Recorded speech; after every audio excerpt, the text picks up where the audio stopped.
Peace. Welcome to the Lions Den.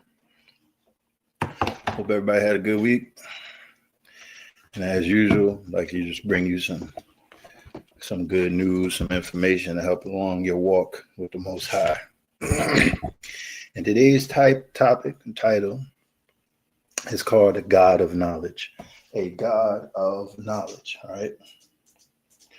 A God of Knowledge, all right? So when you take all these other type of religions and things that don't add up, people believe in, a lot of different false gods, and they all whatever it may be, whatever type of false god there is, that is not the God of the Bible, all right? Not the God of Abraham, Isaac, and Jacob.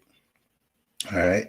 One thing you have to understand that in them, you don't have them creating the earth and everything in it and all the inhabitants of the earth and all the animals and everything like that.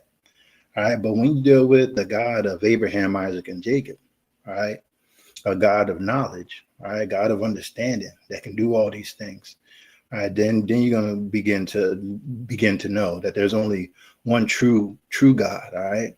The God of Abraham, Isaac, and Jacob, the one that has knowledge, and he can give you this knowledge too, all right?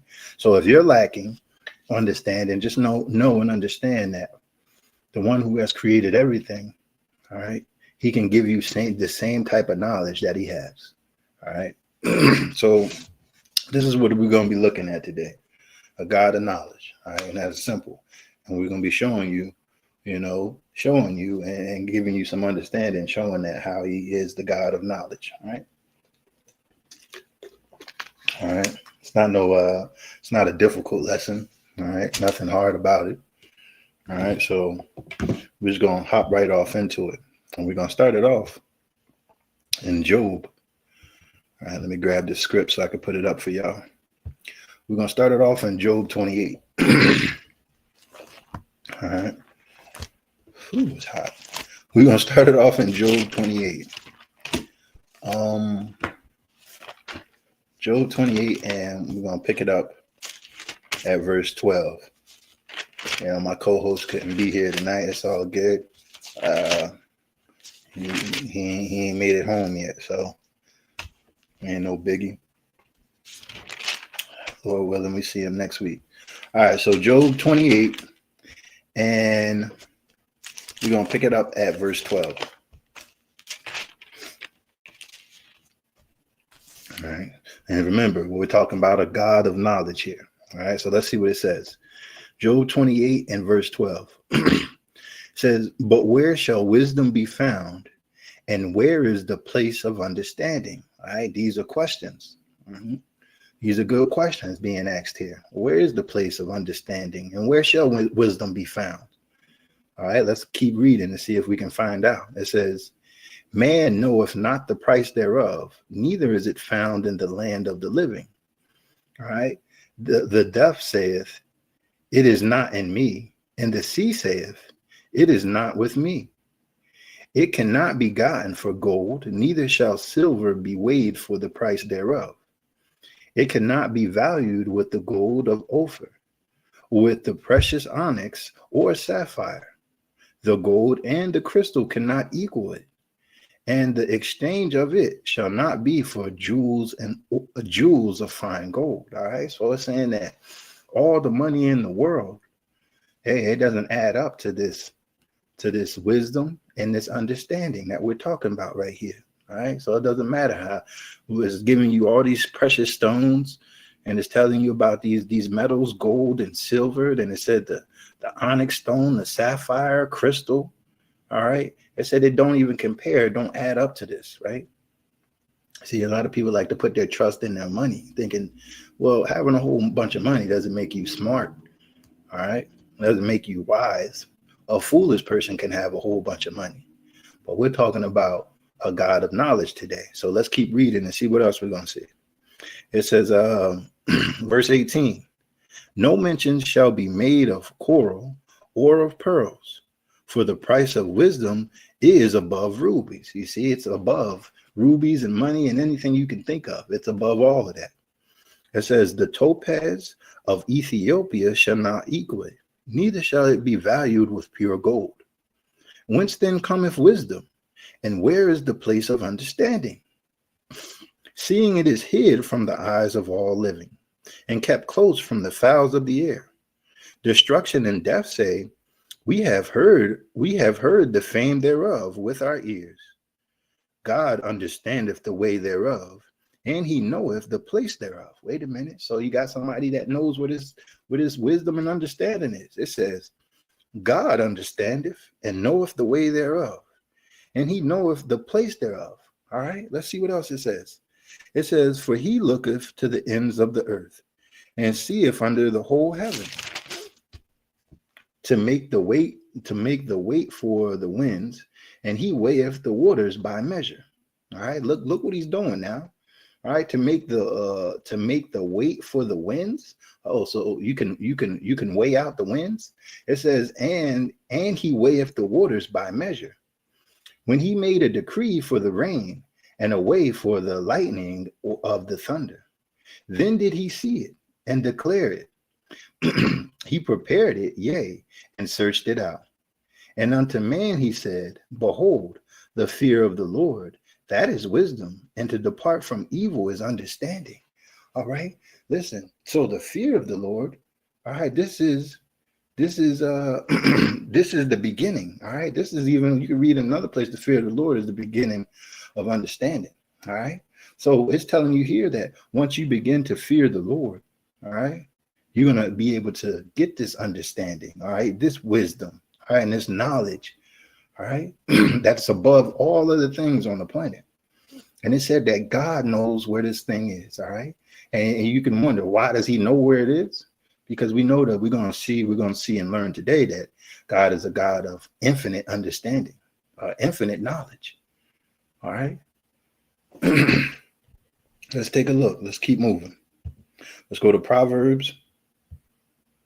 Proverbs chapter 3.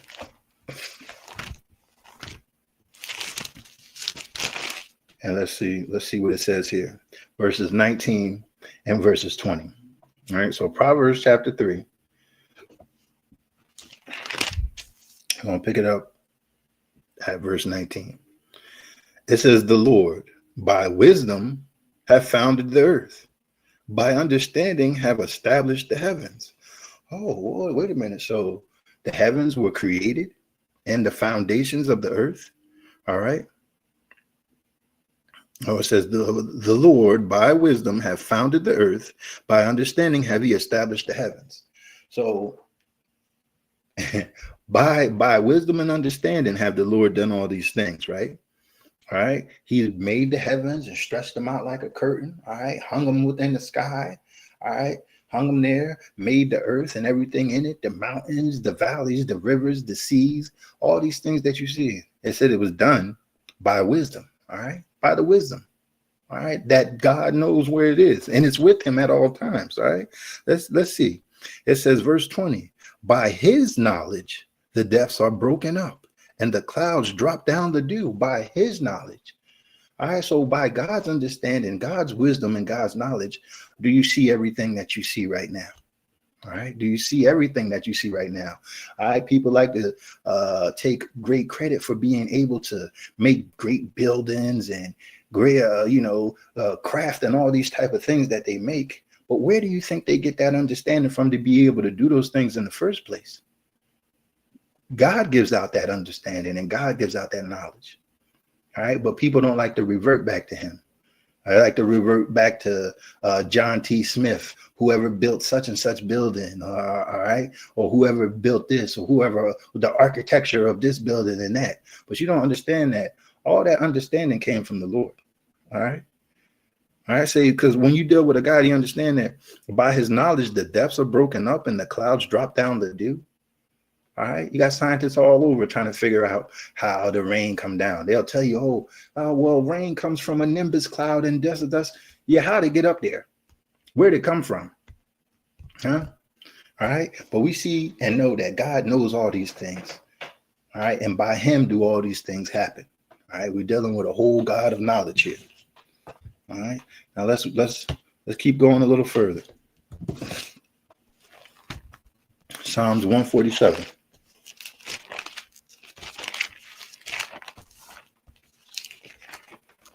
All right, Psalms 147. And I'm going to pick it up at verse 2. And we're going to read down into what we're here for. It says, the Lord doth build up Jerusalem. He gathereth together the outcasts of Israel. He healeth the broken in heart and bindeth up their wounds. All right. All right. Just a side note. All right. The Lord healeth up the broken in heart. All right. That's talking about somebody that's broken within their mind. All right. All right. If you're broken within your mind, God can heal that. It says, and he bindeth up their wounds. He can heal all those things with you. All right. All the type of problems that you have, he can heal them. All right. Remember, it tells us that a person, I don't want to misquote this wrong. All right. A person that has no control over his own spirit. All right. That person has a breach within himself. All right. You can't control yourself. Then that's a breach within the spirit, especially when you can't control your own mind or you can't control the things that come out of your mouth. All right. You got a breach within your spirit, an opening that shouldn't be there. Well, guess who can close them openings up? God can close them up. All right. All right, well, that's just a little side note. We're going to keep going now. It says, he telleth the number of the stars. He calleth them all by their names. All right, when you look up and you see all the stars, that is a lot of stars. And you remember them all by name. All right. All right, let's see what else. It says, great is our Lord and of great power. His understanding is infinite. Now, as I told you before, we're going to see it, that his understanding is infinite. All right. His understanding just don't stop. It just don't stop. That's how smart he is. All right. That's how much wisdom he has. It's infinite. We can't even comprehend it. I will say that God couldn't even give us everything because it would probably break us down. Right. We probably wouldn't be able to withstand or bear all the information that he could give us. All right. So that's why he does give it to us as little by little. All right, but you understanding here, once again, I said we was dealing with a God of knowledge, and it says his understanding is infinite. All right, his understanding is infinite. Know this. No other God you can get. Buddha, all right, somebody that they crafted. You go to India, all them gods that they got over there. Hey, their understanding is not infinite. All right, for one, they were made up. All right, for two, all right, they just don't exist. You got something that don't exist. So you got a story about behind it, all right, but you don't have no great story or showing you, or they're not claiming to have created everything.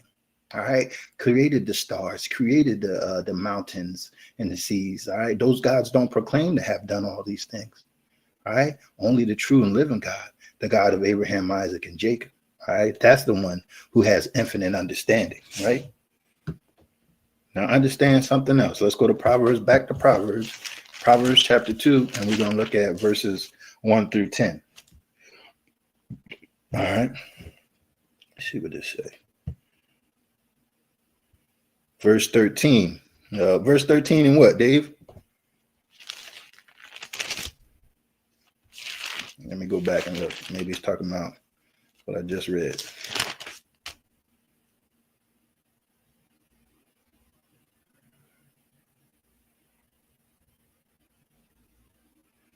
No.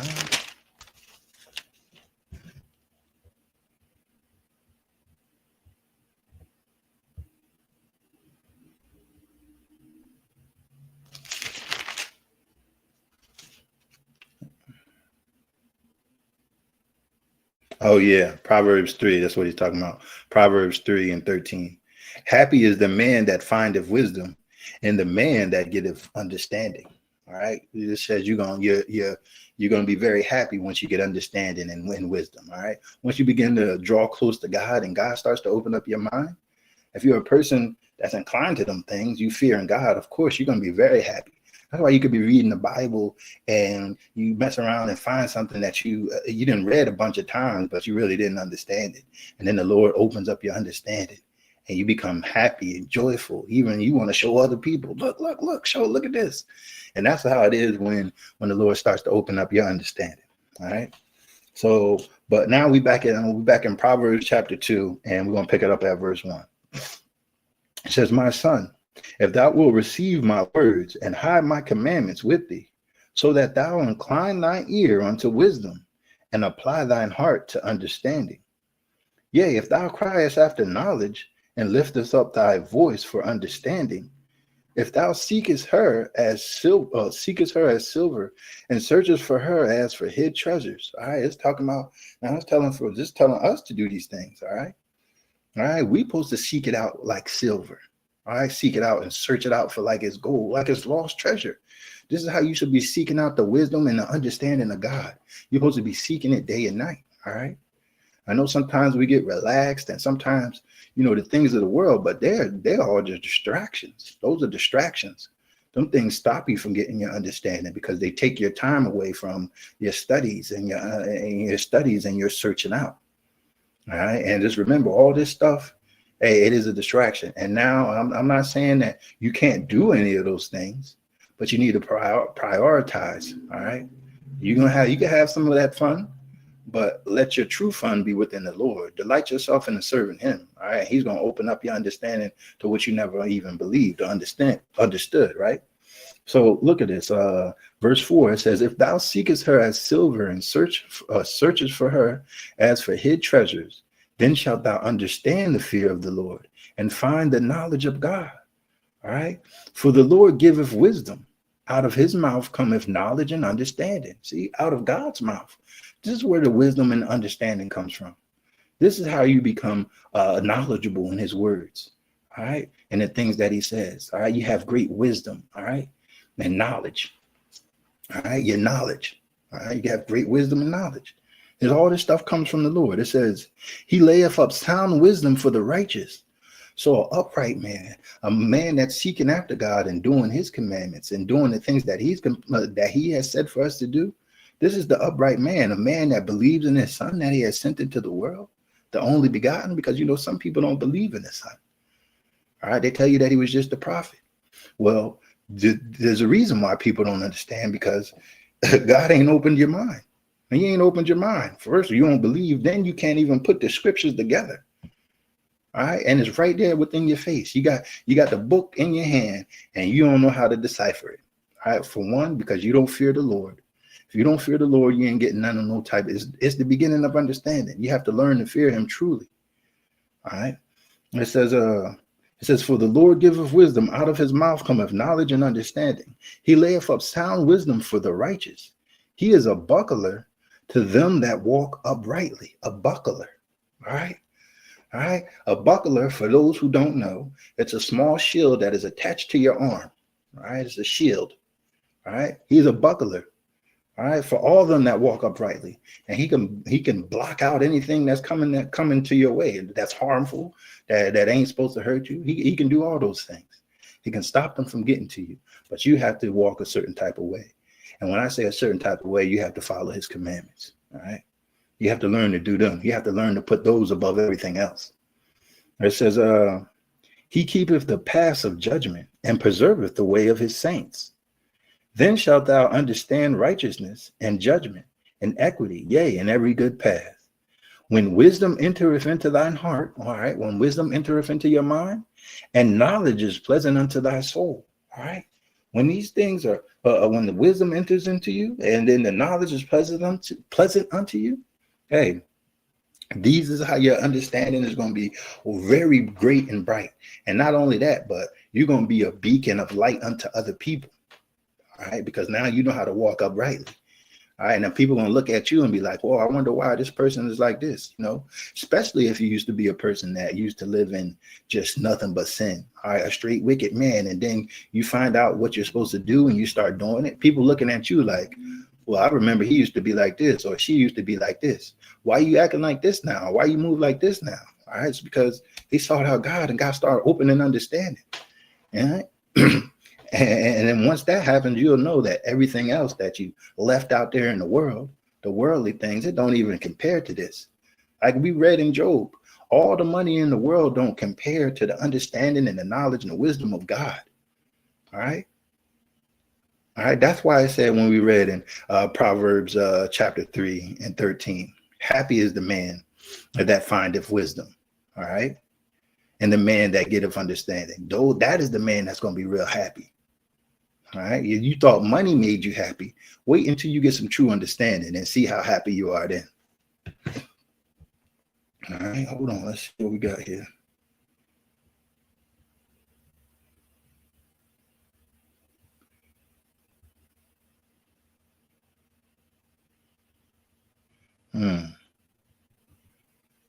All right, let's keep going. Let's keep going. We're going to read down. We still here in Proverbs chapter 2, and we're going to keep reading down. Let's see. It says, we're at verse 11. Discretion shall preserve thee. Understanding shall keep thee.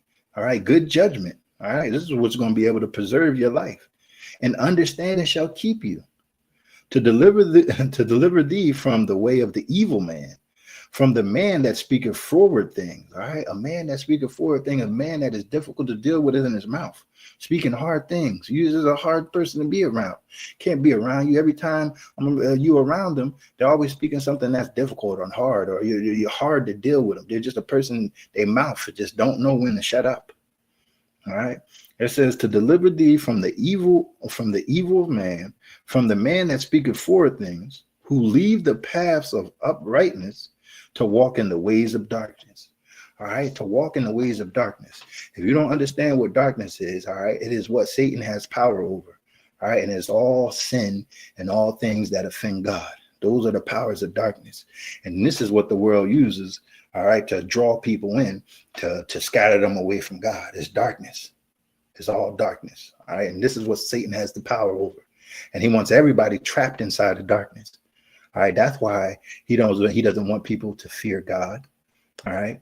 All right. So if you start fearing God, your understanding starts to open up, and you understand that the word of God is a true light. It's going to help you to navigate straight up out of that darkness. All right. It'll help you to be able to walk and navigate so that you don't fall into a ditch. All right. Because that's where people with no understanding go. They fall into a ditch, and ultimately they're going to fall into a lake of fire that burns forever. And that's what we're trying to escape. All right. So let's keep going. Let's go to James chapter 1. All right.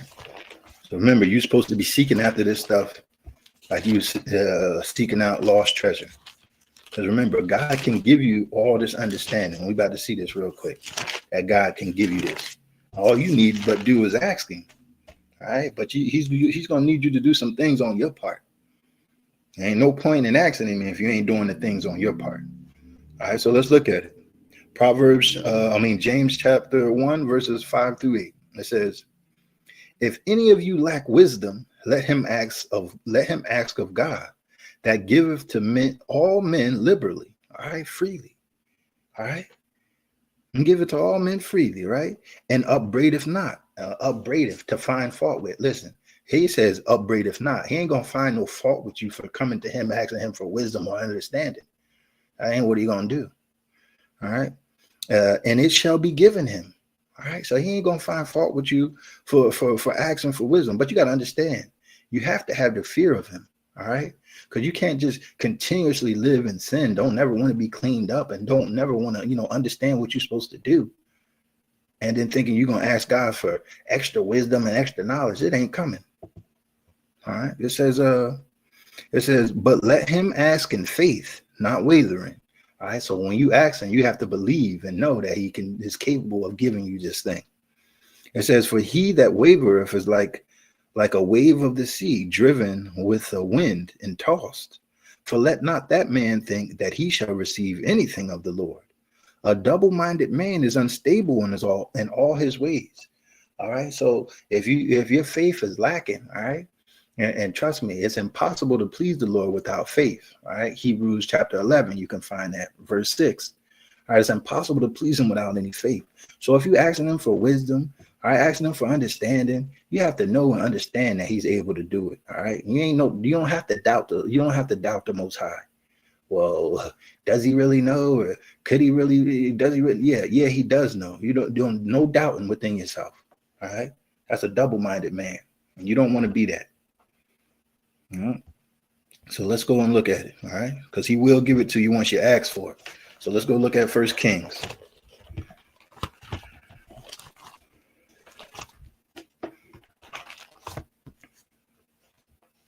We'll look at 1 Kings chapter 3. All right. So we go over here and we're dealing with Solomon. All right. This is when Solomon got the kingdom. All right. All right. So let's look. First Kings chapter 3, and we're gonna pick it up at verse 5. Let's see. It says, "In Gibeon, the Lord appeared to Solomon in a dream by night, and God said, 'Ask what I shall give thee.' And Solomon said, 'Thou hast showed unto thy servant David my father great mercy, according as he walked before thee in truth, and in righteousness, and in uprightness of heart with thee.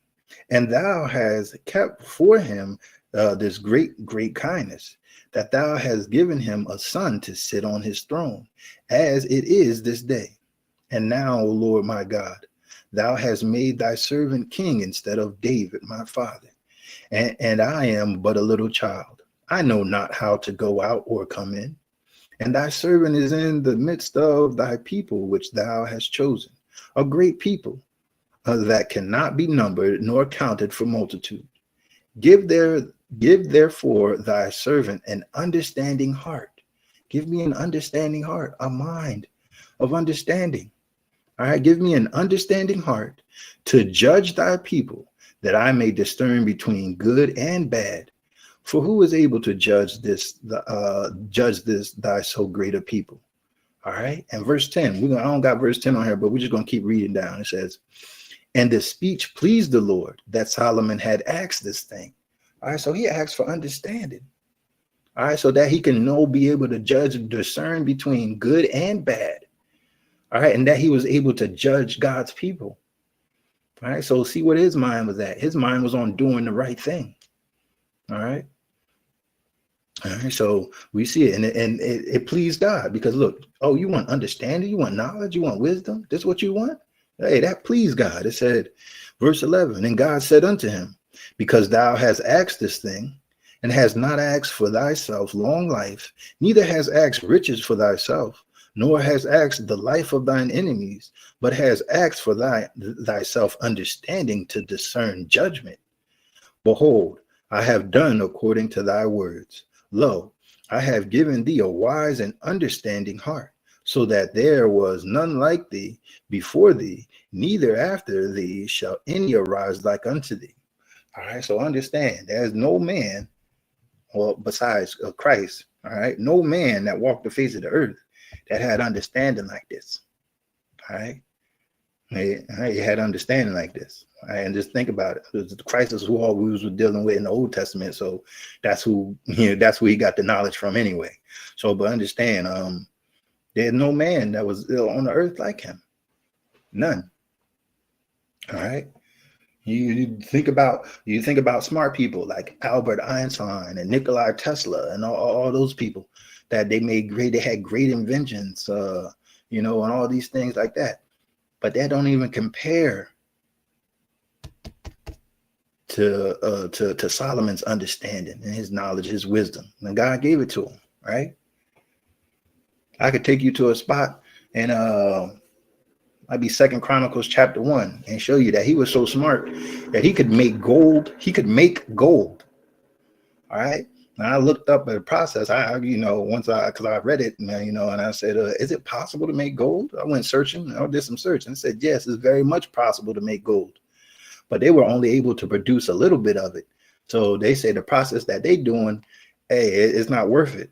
But back in this time, when they didn't have nearly as much as inventions as they have now, Solomon was so smart that he could make gold. This is the God that you're dealing with. All right. Somebody that can do these things for you. This is who you're messing with. This is who you're dealing with. All right. So you see that he asked for this understanding and he gave it to him, right? Let's go to John chapter 4, because the one that gave Solomon his understanding came down to the earth. All right, now let's go look at it. And while he was here, he said some things too. Let's go to John chapter 4.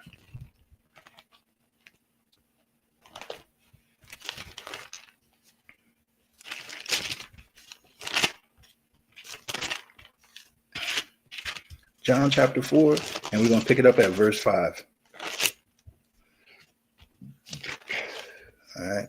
It says, Then cometh he to a city of Samaria. We're talking about Christ. We're talking about Christ here. Then cometh he to a city of Samaria, which is called Sychar, near to the parcel of ground that Jacob gave to his son Joseph. Now Jacob's well was there. Jesus, therefore, being wearied with his journey, sat thus on the well, and it was about the 6th hour. Then cometh a woman of Samaria to draw water.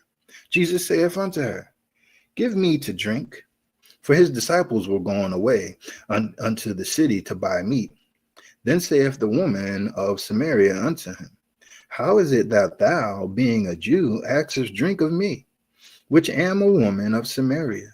For the Jews have no dealings with the Samaritans. And Jesus answered and said unto her, If thou knowest the gift of God, and who it is that saith to thee, Give me to drink, thou wouldst have asked of him, and he would have given thee living water. All right.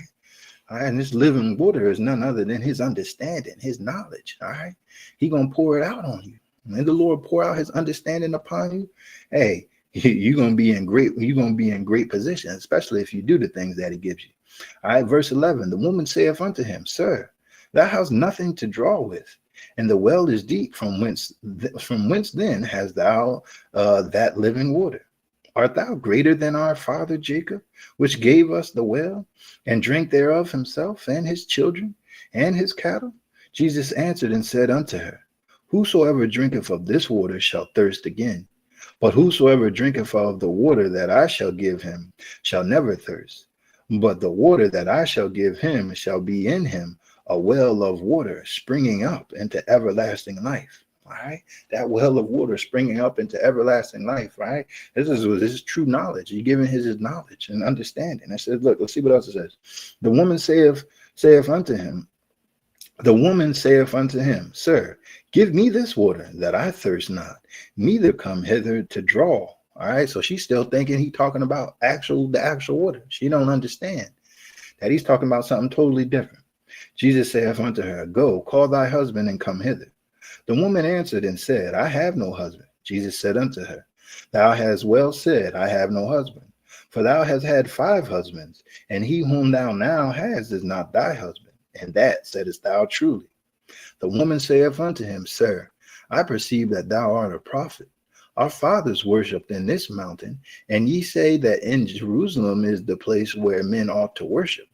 Jesus saith unto her, Woman, believe me, the hour cometh when ye shall neither in this mountain nor yet in Jerusalem worship the Father. Ye worship ye know not what. We know what we worship, for salvation is of the Jews. But the hour cometh, and now is, when the true worshipers shall worship the Father in spirit and in truth. All right, spirit and in truth, in your word or in words and in truth. And John chapter 6 and verse 63, Christ said, Jesus said, the words that he speak. All right, he says, it is the spirit that quickeneth, right, that giveth life. It says, the flesh profiteth nothing. The words that I speak unto you, they are spirit and they are life. All right, the words that he speak unto you, they are spirit and they are life. So yes, a person speaking, that spirit coming up out of them, and what he's talking about, hey, his spirit is going to give you life because it's truth. All right, and this is what he's going to give you. All right, so this is, you can understand the words that's going to come from him. It's going to give you understanding. It's going to make you alive. All right, not walking amongst the dead. All right, so people don't understand that if you don't have the words of God, you're just walking around dead. You're walking around dead. You ain't got no understanding. You're walking around dead. All right. And you're walking around dead because you're going to end up going to the lake of fire on judgment day. You lived your whole life dead. All right. You never received the words of God that you could wake up and understand. You're going to the lake of fire. All right. All right. That's what the words say. All right. So it says, ye worship not, verse 23. But the hour cometh, and now is, when the true worshipers shall worship the Father in spirit and in truth. For the Father seeketh such to worship him. He wants people to worship him in spirit and truth, and his words in truth. All right. God is a spirit, and they that worship him must worship him in spirit and in truth. The woman saith unto him, I know that the Messiah cometh, which is called Christ. When he is come, he will tell us all things. Jesus saith unto her, I that speak unto thee am he. All right. So look, he didn't tell this woman, like, if you would have asked me, I would have gave you, I would have gave you this living water, or his words that he was speaking. All right. And anything coming from the Lord is straight understanding and knowledge. And this is what you need. All right. This is what we all need to put our hearts and minds on, seeking after. All right. Let's go to 1 Samuel chapter 2.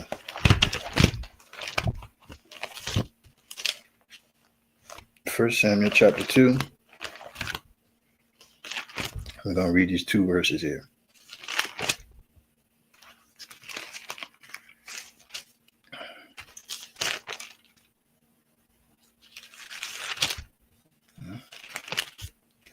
First Samuel chapter 2. And we're going to read these 2 verses here. It says, 1 Samuel chapter 2, verse 2. There is none holy as the Lord, for there is none besides thee, neither is there any rock like unto our God. Talk no more exceedingly proudly, let not arrogancy come out of your mouth.